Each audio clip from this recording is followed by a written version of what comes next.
Halo semuanya, kami mahasiswa dari Universitas Nusa Nipah Maumere, Fakultas Ilmu Kesehatan, Program Studi S1 Keperawatan. Di sini kami akan menjelaskan tentang sistem persarafan. Sebelum kami melanjutkan ke materinya, kami akan memperkenalkan diri. Perkenalkan, nama lengkap saya Maria Sulastidona dari semester 1A. Saya Maria Melixia Nunamelan. Saya Oktaviani Kaliska. Sistem saraf adalah sistem organ yang terdiri atas rabut saraf yang tersusun atas sel-sel saraf yang saling terhubung dan esensial untuk persepsi sensoris indrawi, aktivitas motorik volunter dan involunter organ atau jaringan tubuh, dan homeostasis berbagai proses fisiologis tubuh. Tiga jenis saraf, yaitu yang pertama, sel saraf sensorik. Sel saraf sensorik adalah sel yang berfungsi menghantar impuls dari reseptor ke sistem saraf pusat, yaitu otak atau ensefalon.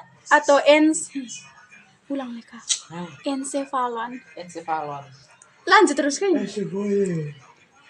Impuls dari reseptor ke sistem saraf pusat, yaitu otak atau ensefalon dan sumsum tulang belakang atau medula spinalis.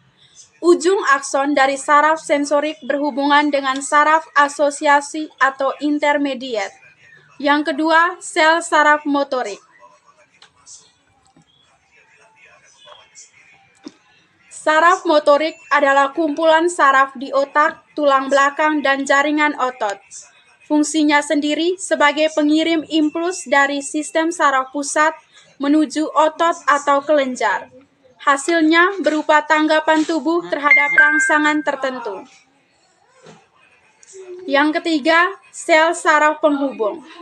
Sel saraf penghubung atau asosiasi adalah sel saraf yang berfungsi menghubungkan sel saraf sensorik dan sel saraf motorik. Sel saraf penghubung terdapat pada korteks otak dan sumsum tulang belakang. Bagian-bagian dari sistem saraf. Sistem saraf terdiri atas dua bagian, yaitu sistem saraf pusat dan sistem saraf tepi. Yang pertama, sistem saraf pusat.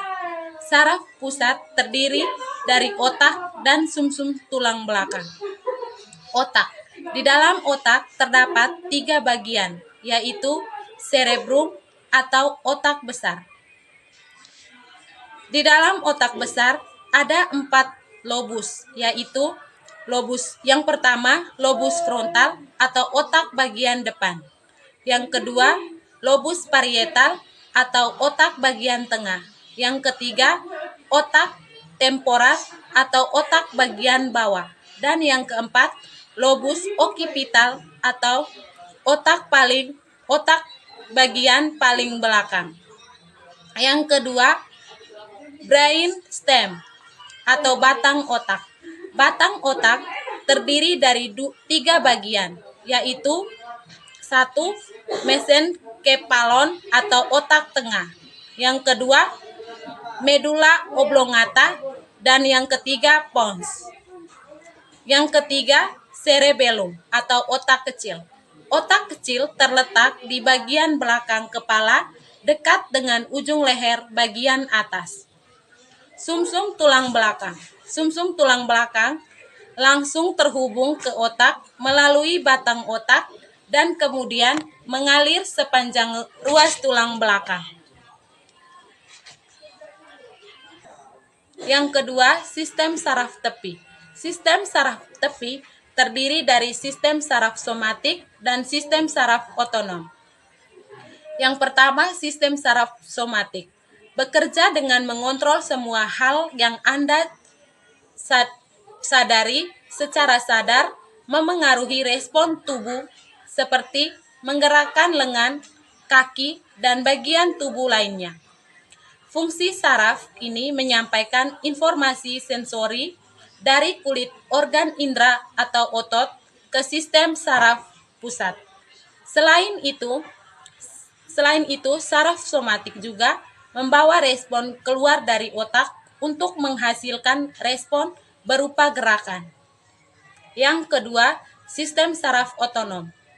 Sistem saraf otonom mengontrol aktivitas yang Anda lakukan secara tak sadar atau tanpa perlu memikirkannya. Sistem ini terus-menerus aktif untuk mengatur berbagai aktivitas seperti bernafas, detak jantung, dan proses metabolisme tubuh.